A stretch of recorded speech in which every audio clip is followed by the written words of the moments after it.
Hi, I'm Cameron. And I'm Jordan. And let's crash the mode. We're going to get better at that. Yeah, eventually. So today we're going to be talking about a few fan theories, various shows, whether it be anime or comedy shows, various topics here, or books, things like that. Yeah, we're going to be doing everything from Star Wars, Harry Potter, James Bond, Pokemon, so... I guess, what do you want to start off with? Let's start it off with a bang, shall we? How about Harry Potter theory? You can go ahead with that one. Yeah, this is one that's been on the internet, for a while. It's been on Cracked, that sort of thing. And a lot of people noticed it when the book came out. In Harry Potter, probably one of the most hated characters, Dolores Umbridge. How'd you feel about her? Well, I don't throw around this lightly in regards to women, but if I had to describe that character, she was a complete and total bitch in every sense of the word. That's accurate, Jordan. That's really accurate. Fair enough. At the end of the book she's introduced, she gets her comeuppance, for a bit.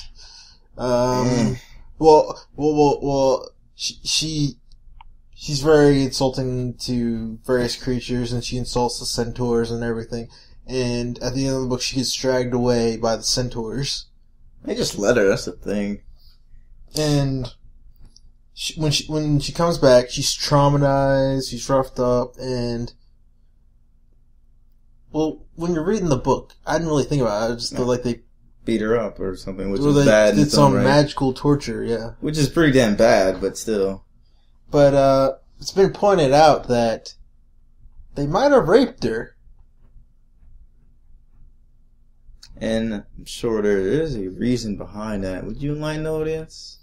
Well, I'm not a Greek expert here, Greek mythology expert. But in mythology, centaurs have been known to abduct women. And I don't think creatures abduct women just for fun. Well, I mean, yeah, but not the traditional fun that I think most people will be accustomed to. The sick, twisted kind is the kind you're thinking. Yeah, so that's kind of a dark thing. But yeah, I mean, it suggested that centaurs raped women, and to put what they put in there is that implication, if you chose to infer it, that she was raped by the centaurs. I think J.K. Rowling meant it more as just like using the centaurs abducting people myth part of it. But that's a theory that's out there. Because she was traumatized by something. Like I don't know what they did to her, but they did something horrible. Yeah, and any number of things could have happened involving that, but I could see why that theory would have, some validity backing it, whether it's true or not. I could see why people would expect it, but it's certainly not the thing that I would have thought while reading it. Yeah. In fact, I didn't. It didn't come to my mind until I read that Cracked article, yeah. last year, but, or this year, I don't remember, but, do you want to address another sore spot in the Harry Potter universe? Well, while we're on it, why the hell not? A typical complaint about Harry Potter plot holes is the time turners. If you remember, Hermione used the time turner time travel, which allows you to go back in time, basically so she can do multiple classes at the same time. Which is kind of a stupid reason to use time travel. I guess it's kind of a good reason because you get multiple. Well, she still ages when she time travels, right? Though, it's not like she's getting more time out of it. Does she age when she time travels? Because I was about to say, if you could keep going back in time, you could get infinite knowledge. In theory. Yeah, but if you age when you time travel, then it doesn't really matter. I don't know. Maybe worth thinking about. But I don't know how the magic in the time travel turner magic in that aspect works. But I just assume she does, so it doesn't really matter to me. But one of the big complaints is why don't they just use time travel turners to stop bad things from happening all the time? Now, there's a lot of good reasons to say, because they're worried about bad guys using them. They're worried about different paradoxes and stuff, and they kind of like conveniently avoid this problem in one of the books by them getting destroyed during the battle in the Ministry of Magic.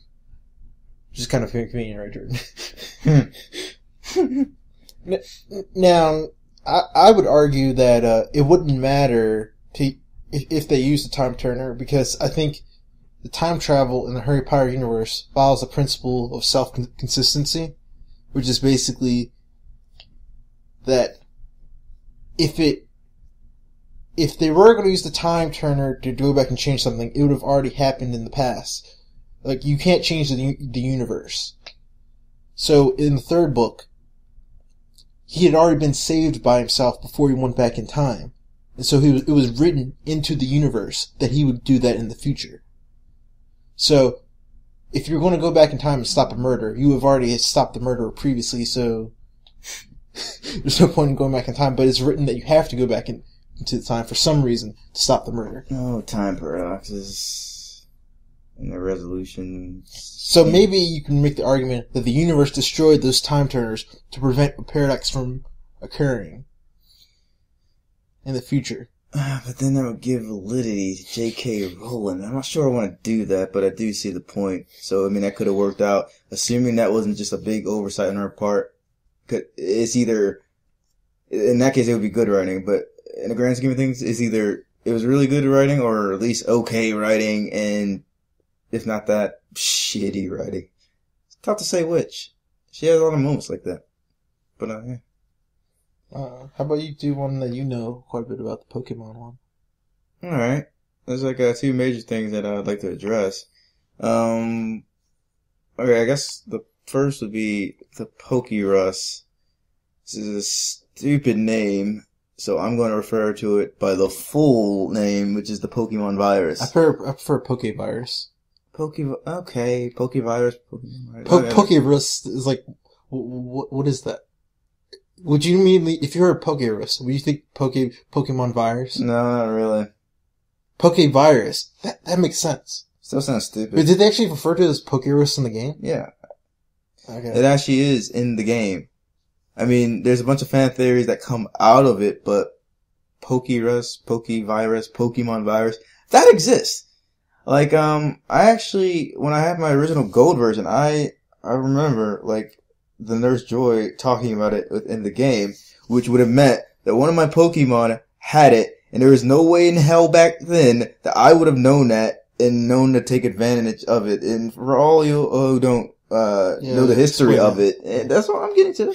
Alright, so the Pokemon virus, at least for what it does gameplay wise, is this virus that your Pokemon can get, and it can spread to your other Pokemon in the party, and it boosts their stats.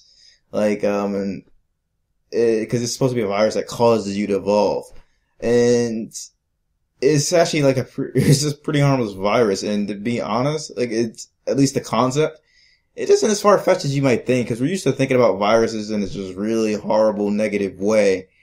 But in nature, there are bad viruses, which we're used to, and there are actually good viruses. You know, there are ones that are, like, detrimental to your health, and there are beneficial ones. The beneficial ones are really fucking rare, but they exist. And the Pokemon virus, or Pokevirus is one of them. And so, outside of the gameplay, the thing is that is this virus that people suspect help create the Pokemon, because what it does is it evolves you faster. And I guess there's a bunch of theories there's a bunch of talk about how, like, maybe Earth had regular animals until the Clefairies and all that landed on Earth and spread the Pokemon virus. Wait, so the Clefairies don't... Well, So the Clefairies aren't actually, like, animals evolved in Pokemon? Okay, from what I know about Clefairies, they're Pokemon from the moon. Like, they actually come from the moon and they landed on Earth. That's where they originated from, outer space. And then there's a whole bunch of other shit out there about Pokemon in space. It gets really weird. I mean, like, to the point where a Pokemon created the universe, and then that Pokemon that created the universe created other Pokemon that controlled time and space in some hellish nightmare realm. Okay, so let me get this straight. The virus caused regular animals to evolve into Pokemon. That's the theory. Because, I mean, once the Pokemon that created the universe created, Earth and all that good stuff, Pokemon started showing up more and more, and no one knows what happened before that, but there's also a theory about the kids. Like, I mean, the kids that go out into this world, right? It's like, some people suspect that they may have the virus, and it's like, they don't think that humans are off limits. And they say this because, like, the kids, they're very, very intelligent. They go out into this world and they're pretty much treated like adults when most of them are like 10 years old and stuff like that. And they're able to comprehend a bunch of stuff that 10-year-olds probably wouldn't. So what about the humanoid Pokemon? Are they humans who got the Pokevirus? Now that is incredibly fascinating. I hadn't actually heard that one, but I mean, I wouldn't rule it out. That could be a possibility. No one knows how this fully works. So, I mean, you're right. There are a bunch of humanoid Pokemon, and that could have been the result. And that could maybe be what some people were turning into. We're gonna talk about, like, how a bunch of adults happen to be missing this world for another fan theory. Yeah. Could that be a possible reason what happened to those adults is they turned into... I don't know, but I like where this is going. Because they turned into Pokemon, and because, like, the young people, you know, maybe they had some immunity to the virus, so they're survivors. Possible. And, I actually say, like, okay, so the Pokedex entries, right? Some of those, I'm going to talk about it for a second just because I think it actually ties into some of this theory. You'll see what I mean when I get there. I'll do a little build up. So, like, with some of these, Pokedex entries, right? They're pretty fucking dark, some of them. And some of them are just odd, and, some of them you're not sure whether to take with a grain of salt or not. But if you take the Pokedex to be true, it's a horrifying world. And, like, okay, my best example of this is, like, there's two major things that stick out when we're talking about these humans that are turning into Pokemon, now that you mention it. I believe, Kadabra is actually supposed to be a human that got turned into a Pokemon. They say it in the Pokedex. And then, let's say, and this one is not really for the kids, this entry right here. It is one of the most horrifying descriptions in the game of a Pokemon. There's a Pokemon called Yamask. And Yamask is it's a Pokemon that has this mask that has a humanoid face. And that mask is supposed to be actually representing a previous life. See, Yamask is supposed to be a human that died and got turned into a Pokemon. And that mask that it has is the face that it had while it's living, and it cries because it knows its previous life and it can't do much about it. And there are other instances where they talk about, like, how some Pokemon are people. Didn't they say, like, Kadabra was like a kid? Yeah, that's what I was saying. He was like Kadabra was a kid that got turned into a Pokemon. Yeah, so that could lend credence to the theory. It could, and and Kadabra is a highly intelligent Pokemon. It's, you know, like a psychic Pokemon, and it's got a lot going on, so it's like, yeah. So there's a bunch of weird shit like that in the Pokemon world. And some people do think that the Pokemon virus is spreading and changing that world further. And they think that, like, you know, humans aren't off limits, and maybe it transforms objects too, or does some weird stuff with it. And there was something that you mentioned earlier that is, leads into another Pokemon theory, like a Pokemon fan theory, and is what you talked about, like, maybe humans turning into Pokemon could be part of why some of the adults are missing. That is one way it could have gone, and I mean, I think that would be worth investigating too. And there's also another theory about investigating. Like we're 60 minutes. Yes, you know. This one's 60 minutes. Pokemon. Why the hell are so many adults missing in that world? I'm turned into a Pokemon, no! Oh god. You know, there'd be like some crazy song about that. You know, like some... I'm Scott Polly, and I'm evolving into Mewtwo! Like a 3 Days Grace song about turning into Pokemon. As reference to animal have become, by the way, Pokemon have become, it'd be great. But anyway, with that other theory, I think it's interesting is that some people suspect the reason why like most of the people that you encounter in Pokemon world are like they're either like some sort of like doctor, nurse, police officer, like essentials like that, or they're just trainers because most of the world's people were like were involved in some sort of war. It is also pointed out that a lot of people that you encounter, assuming that they're not trainers or doctors or police people, they're all women and children. You don't really see a lot of middle-aged men or like older people there. Like and they suspect there was some sort of war, and I think like part of that is supported by like a gym leader in the original like red, blue, or red, green, depending on which region you were in, and also yellow. And it's Lieutenant Surge, the third gym leader. Like he talks about how Pokemon saved his life during the war. Like there's a fucking war. I don't think you could really deny that. He says it within the game, but you don't know what the hell happened in that war. But it sounds like, Pokemon were heavily involved, so maybe a lot of people did die in that.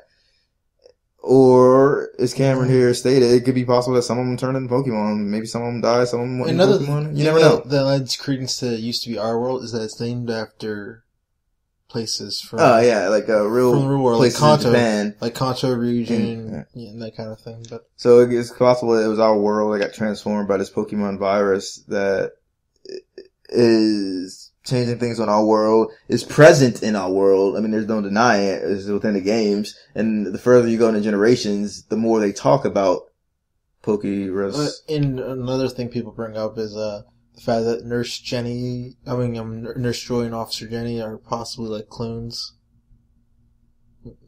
Shortage of people. Because there's shortage of people, and so they basically cloned a bunch of people to do basic services for the world. And, I mean, we're talking about a really fucked up world here, so it's absolutely possible. I mean, we know that cloning in this world is not only a possibility, it has happened. Hence Mewtwo, things like that. And we know they're just fucked up enough to do things like that, so it's possible. There's a lot of crazy things going on in the Pokemon world, and those are like two major theories in it. Yeah, I saw another theory about red and blue, and I think gold and silver taking place after all the other games. Okay, I'm not really please sure. Please go into that. I don't know that much about it, but I remember seeing that, but I don't know that much about it. I don't know if there's anything to support that, but I think there's something that may contradict it actually. In that the war takes place sometime between the later games in Red and Blue. Well, if they were going to say something about that theory, I think they would actually have to include Ruby and Sapphire in it. I say this because whereas Gold definitely takes place after Red and Blue, I'm pretty sure Ruby and Sapphire takes place during Gold and Silver, just during a different region, because they reference the Lake Rage incident in the Red Gyarados at the start of the game. Okay. So it takes place like at some point in Gold and Silver as opposed to years after. So, I mean, if they were going to say something about that, they'd have to include that generation too. I can't speak for the other ones though. Okay. Because, I mean, they're all different regions, but that one definitely. But, I mean, I don't know. That would be interesting. And I think that would have been cool if, you already knew it was a prequel, and maybe there'd be something that would eventually lead to the Pokemon War, but who knows where that series is going. I certainly don't. It's interesting. So, I mean, have another theory? Let's get into the Star Wars universe. Star Wars universe. Where to begin? Alright, we'll start with something that you don't know that much about. Yippee. I know you love that, Jordan. Well, in the Star Wars Expanded Universe, yay, I can hear everyone shouting for joy.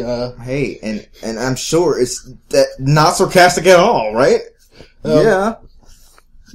Well, do you know who the Yuzon Vong are? Yuzon Vong. I never actually heard anyone say. I've seen it in writing, so I don't know how it's pronounced. But Yuzon Vong are the name of an alien species from outside the main area where Star Wars occurs. They're from outside the galaxy, and they basically invade during later years when Han Solo and Leia have kids and they're grown up some, and Luke has kids, I think, too, with some former assassin lady who we get married to, and it's a whole screwed up universe. But anyway, the Yuzong Vong, who are like very religious and believe they need to wipe out basically all the other races in the galaxy for some religious reason,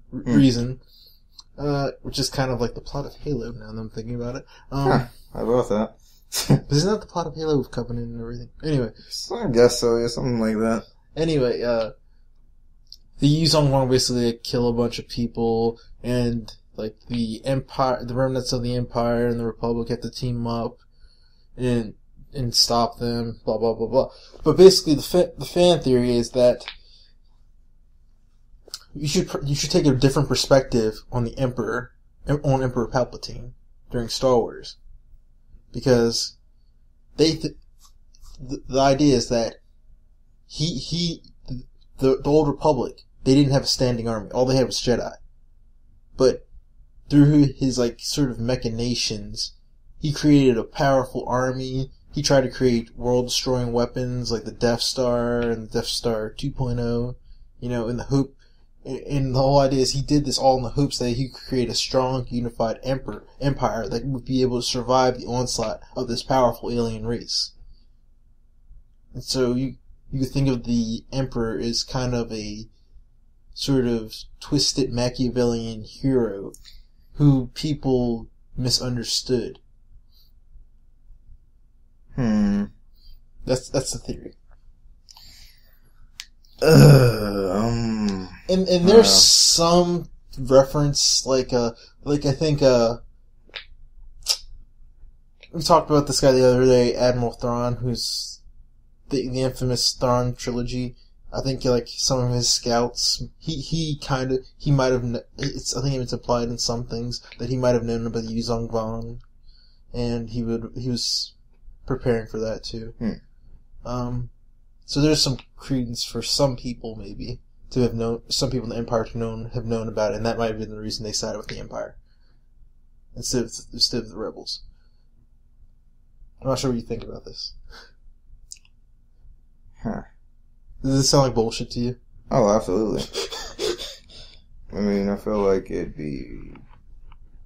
I don't want to say well-crafted bullshit, but, I mean, I would say this. It sounds like interesting bullshit, but bullshit. I mean, because it completely rewrites the Emperor in a fashion that I don't think he was meant to be taken. I mean, granted, like a lot of these stories, they're going to do stuff like that.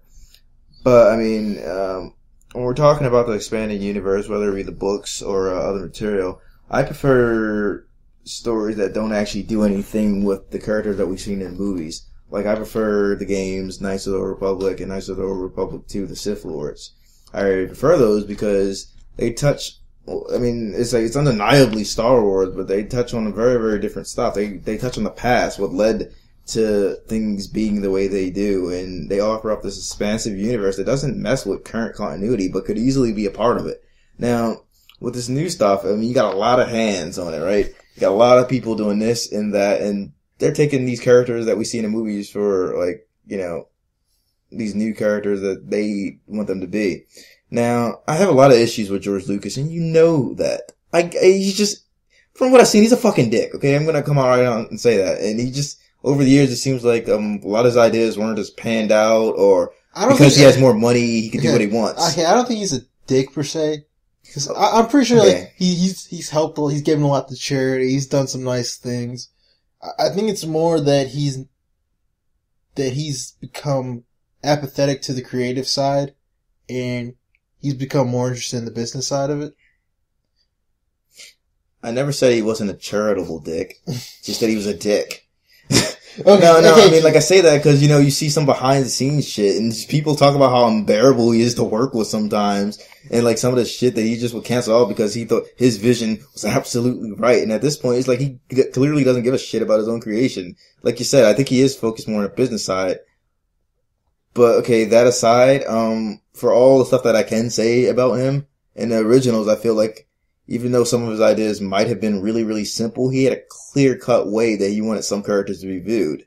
And for Emperor Palpatine, that guy, I feel like in Lucas's eyes, he's fucking pure evil. And to turn it around like that, I feel like it's interesting from a story standpoint, sure, but it's kind of bullshit. It's like, I think that he didn't want the Emperor to really be a redeemable character. Like, he may be the only one that is supposed to be irredeemable, although I should say that I feel like Vader should be irredeemable too. But yeah, so that's my thing. I don't know. I just like to point out that this is probably all going to not matter pretty soon because episode 7 is probably not going to follow the expanded universe. I hope to God it doesn't. It probably not. But there's also one other thing I'd like to point out. Like, I remember reading somewhere that I never actually read the books, but I remember reading somewhere that like Han Solo, like when a Imperial officer, when they were about to team up with the Imperial Army, Imperial fleet, the Imperial officer commented that if the Empire was still there, they'd be winning, and Han Solo replied, like, well, if the Empire was in charge, they'd probably leave a vent open that could result in the destruction of the entire fleet or something. Yeah. It's actually pretty damn funny. And also, it just automatically makes me think, they went up the ventilation shaft! It's from Phantom Menace, people. It's probably the only good quote from Phantom Menace. Oh, yeah.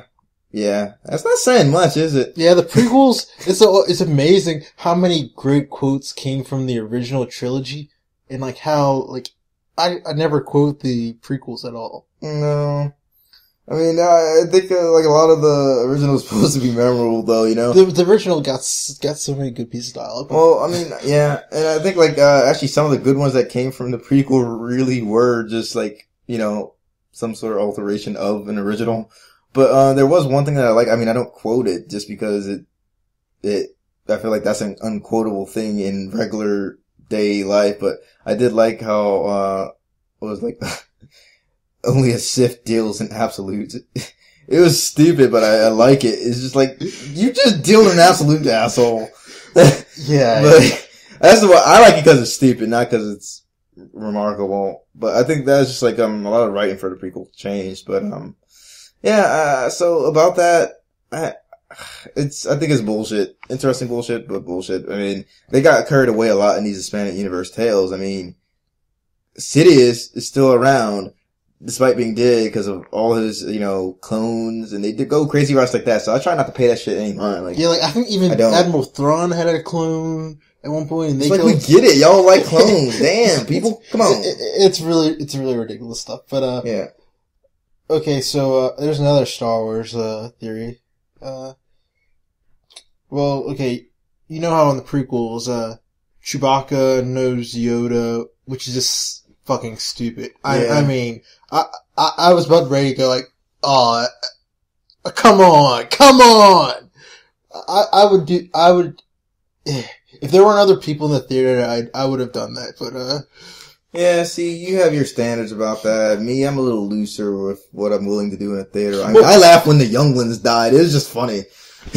But that's another thing. Well, it depends on the audience. There's some movies where, you know, where people are just calling out shit.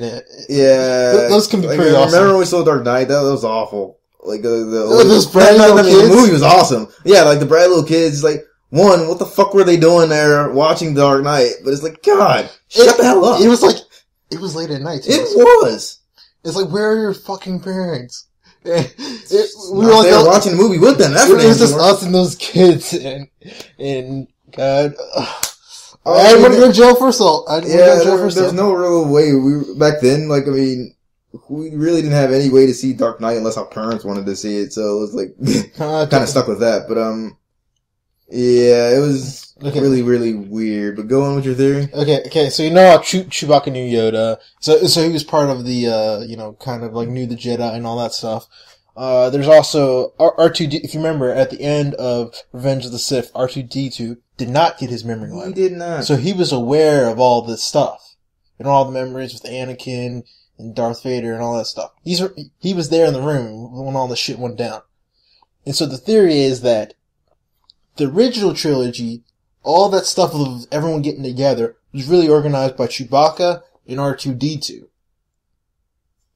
Now, like the idea being like Chewbacca decided to hang out with Han Solo so he could be around on Tatooine just in case Luke needed help. And R2, and if you notice, like R2-D2, like the reason Luke ran to Obi-Wan, who was he chasing after? R2-D2. Yeah. And so the reason Luke and Obi-Wan got together, R2-D2. And so like the idea being that they kind of orchestrated the stuff to get everyone together to fight against the Empire. Now, and I'm not sure, I don't think this makes any sense at all, but, I mean, you can kind of pick at stuff to see where they played major roles, but.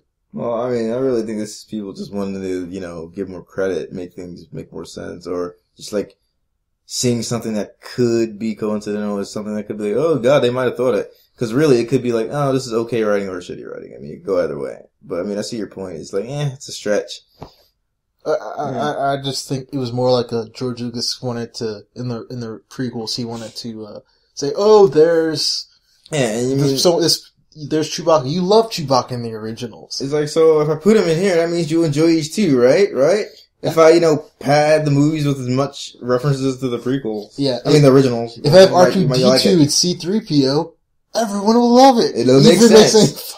But really, I think you're right. He probably just put it in there. And I like how, whether or not this fan theory is true, in any scenario, C-3PO is still completely fucking useless. It's great. Oh my. But yeah, okay, so do you have anything more to say on that one? I'm trying to think of more evidence for it, but it's not really like hard evidence for that sort of thing anyway, right? I mean, because you don't know what R2-D2 was doing during those 20 years, but he was on Tatooine. Oh, no, R2-D2 was serving with Princess Leia. Oh, yeah, you're right, and then he eventually got there. So, like, I guess, like, you don't know R2-D2, maybe he was subtly convincing Leia to join the rebellion. I don't know. Yeah, I mean, because apparently some people can understand the beeps or whatever. I don't fucking know. Well, yeah, Star Wars, some weird theories out there. But then there's this one isn't that weird, it's just kind of like, it's there. It's like you could stretch it, but it doesn't really make sense if you... okay, so I think I'm done with those, Star Wars for a little bit. Yeah, I guess so. Let's talk about a movie we both dislike. Oh. No. Can you guess what I'm thinking of? I can guess what you're thinking about. It's horrible. Signs, okay, damn it. Signs. And not the fun, like, math signs, and not really any other fun kind of sign, just stupid, dumbass. And like, Shyamalan. It's a twist! And signs. And like, Shyamalan Ding Dong His movies gradually getting worse. His movies are getting worse? It's a twist! Go on. Yeah. Actually, he has a movie coming out with Will Smith and his son. I'm sure that'll. And it's like Will Smith and the son. They crash land on. Okay. I'm gonna do this. They crash land on a planet, and it's like dangerous, and it's in the future, and so they need to find like a transmitter to get help. And so the son needs to go out. But can you guess what planet they're really on? It couldn't be Earth, could it? Yes! That's the twist. Oh my god, how shocking. That's the twist? Yeah. But wait, he's putting it up front this time. So I guess it's not really a twist, but they're probably... Well, I guess at this point, he's lost all subtlety any damn way, so he's probably like, fuck it, I'm just gonna be outright. So, yeah, I hope there isn't a twist in that movie. I mean... I might do it like Planet Ape style or something, I don't know. Where, like, hey, they're from the further future Earth or something, I don't know. Or they really came from They're really our past. Yeah, or something. Like they're somehow time traveled to the future, even though they were in the future, and went to the further future. Okay, back to Signs. Yeah. Well, like, if you forgot what Signs was about... it was about something? It's basically like a priest, and he has like children, a brother and his wife died in a car crash. And basically aliens invade, but they're like stupid and they leave like crop circles and a bunch of stuff. And so they invade and they're eventually defeated by water. Yeah. The weakness is water, and that's how the earth defeats them, and the religious priest finds his faith again, and... Good. I just like that you have a real religious priest being played by Mel Gibson. It's another story for another day, though. But, yeah. So, there's a theory about that. You want to take that one? Yeah, Jordan. Basically, the idea is that they're not actually aliens, they're demons. And the idea is that the reason they're weak against water is that the water, like, there's a scene where, like, water falls on the alien and it gets hurt and stuff, but the reason he gets hurt is because it's holy water and they're demons, and if in the movie he's a priest, and is he a priest or a preacher? It doesn't matter. Anyway. I don't know. It's something religious. Because of that, there's a lot of religious imagery. The entire movie is called Signs. It's about faith and believing, and about how all this random, seemingly coincidental stuff ends up being the thing that saves his family. Like the fact that his brother did this home run stuff, and his kid had asthma, prevented him from getting the aliens poison, and all that stuff added up so that they could be saved. And so there's a faith, religious element, so the idea that they're demons you could believe that. And another big problem people have in the movie is, like, they get stymied by, like, wood and doors a lot. Whereas if you think they're like an interstellar species, they should be able to break through a fucking door. Yeah, seriously, wood and water is a weakness, really? Yeah. But, like, in a lot of myths and traditions and stuff, like, demons can't enter your house and stuff like that. Yeah, stuff like that. That kind of thing where you can block them out, and if you're in your home, you can put certain charms and stuff up to protect against demons and stuff. So that's the kind of reasoning why they're not actually aliens, but they're demons. And they also kind of look. You can imagine them looking like demons from hell, because they look like the gray aliens, but you can kind of imagine those lanky things being demons. Yeah, I mean, and in that universe, maybe people got that idea for aliens based off of those demons or something. I don't know. And maybe the crop circles are actually like demonic, like, you know how, like, what's portals, gates, I don't know. Yeah, portals or gates, or you know, like how those tetragrams and stuff like work. You know, like the demonic stuff, like Satanism and stuff. So maybe the crop circles are actually supposed to be that. I feel like I spent too much time on M. Night Shyamalan. Well, the fact that we spent any time is too much time.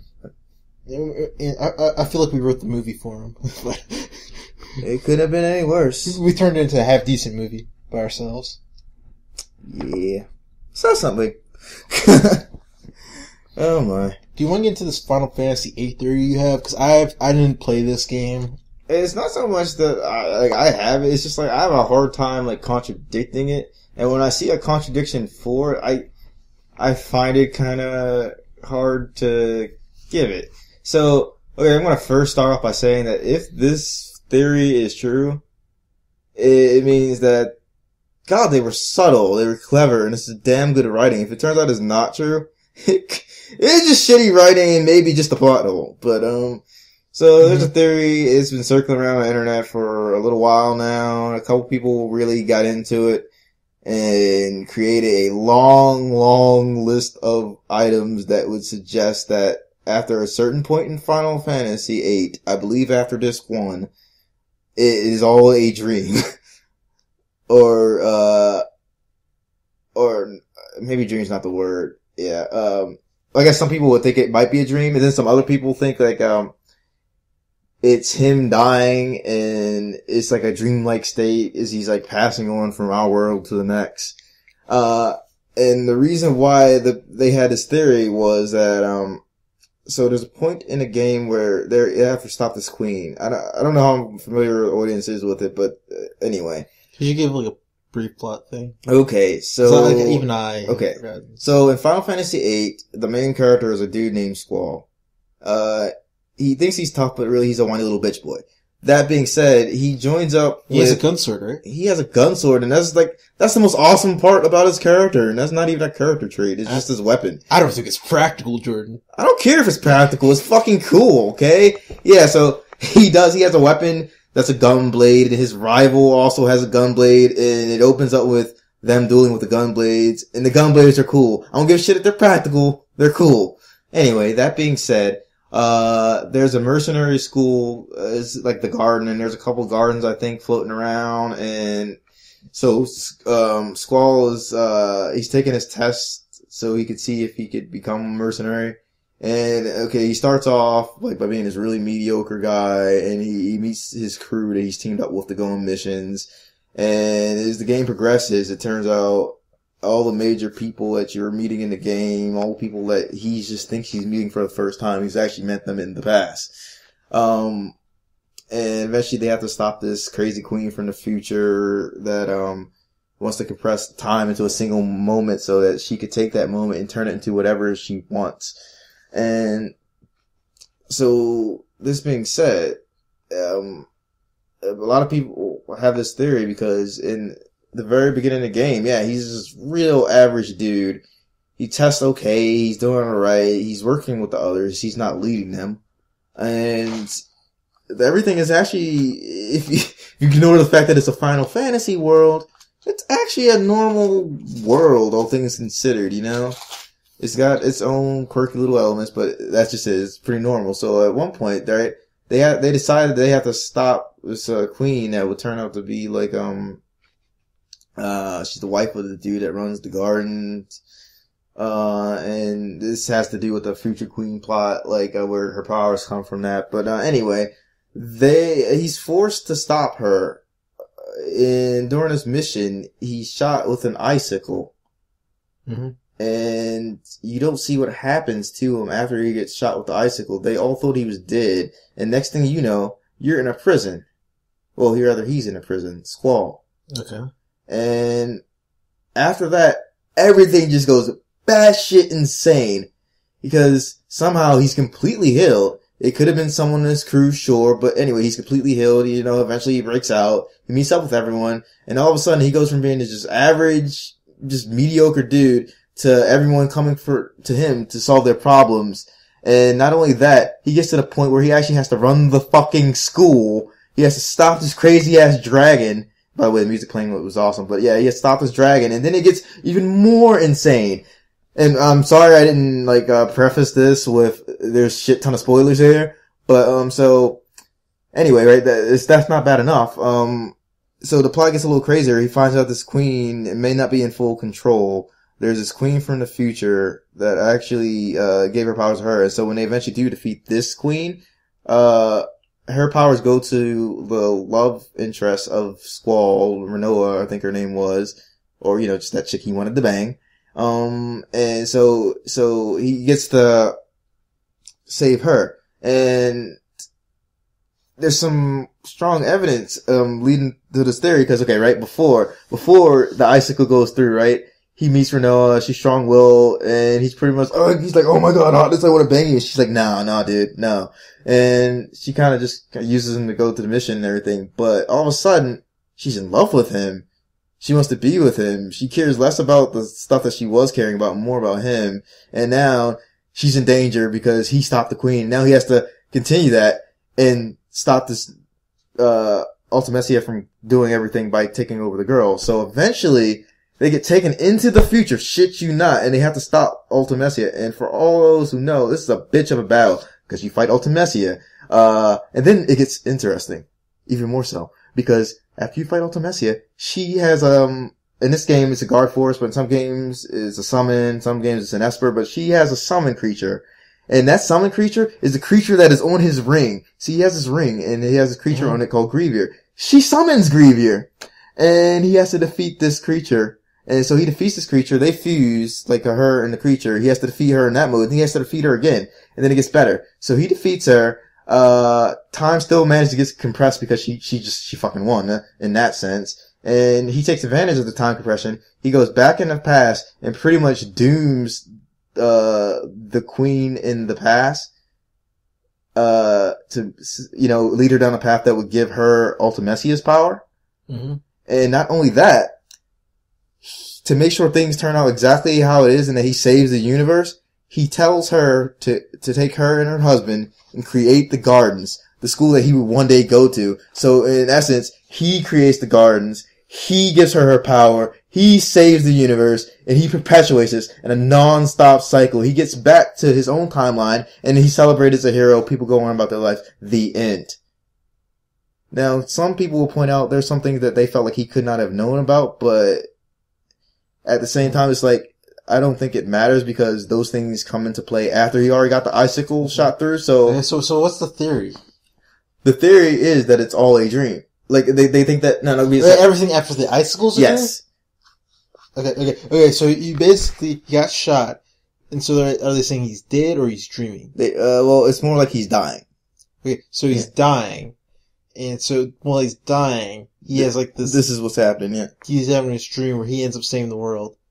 Okay, like and getting the girl, and there's also. Oh, what were you gonna say? Because there was another thing I was gonna add to that. Yeah, keep going. You All right, finish. So, okay, the one other thing I was gonna add is there's a part when he beats her before all this gets straightened out. Like, I mean, when he does what he has to, he starts to lose track of himself, of his memory. He starts seeing himself in different forms. His face starts to get blurry. He starts to see everyone that was ever important in his life start to blur. He doesn't know who the fuck they are anymore. He starts to really lose it.